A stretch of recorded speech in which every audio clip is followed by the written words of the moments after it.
The conflict in Gaza is entering its second week. Egypt has long borders at the Gaza Strip in the north and the east. The Rafah border is a key access for goods and humanitarian aid and a crossing point for people fleeing the conflict. As Yasser Hakim reports, the longevity of the latest conflict could have an economic impact on the North African countries.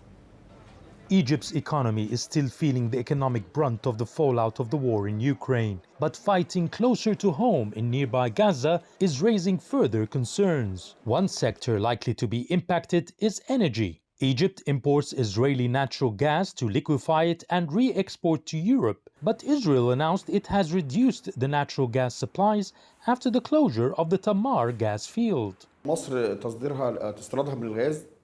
Egypt's natural gas strategy is about maintaining its regional role as an exporter. Second is to continue exports to Europe. Third is to be a top 4 producer of gas in Africa. We are going into winter where gas consumption increases in Europe, and Egypt was hoping to increase exports to create more revenue inflow. But the production cuts could mean a drop in hard currency revenue from LNG exports and could put more pressure on a country already suffering from an acute dollar shortage and a weakening Egyptian pound.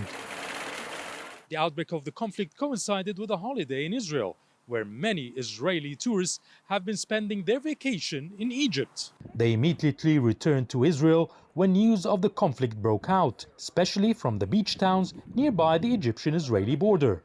The hotels affected are the ones close to the Israeli border in Taba, because the Israelis are the main clients there. For them, Egypt is a close destination, cheaper option, and has a lot of activities. In the summer, they go to the beaches, and in the winter, to the ancient Egyptian sites as well as religious sites.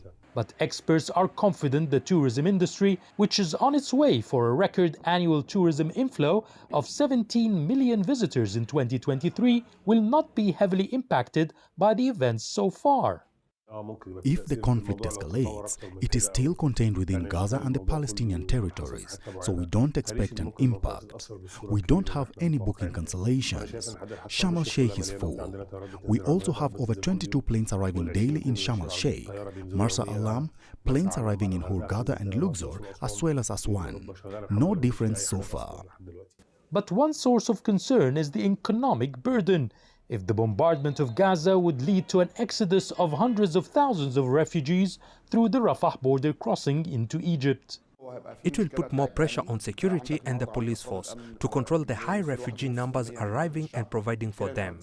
We should receive support from international organizations and humanitarian agencies to help Egypt in this challenge. For now, the Egyptian president, the UN, and the international community are trying to avoid an escalation of fighting and reach a peaceful solution to the conflict to avert another humanitarian crisis in Palestine.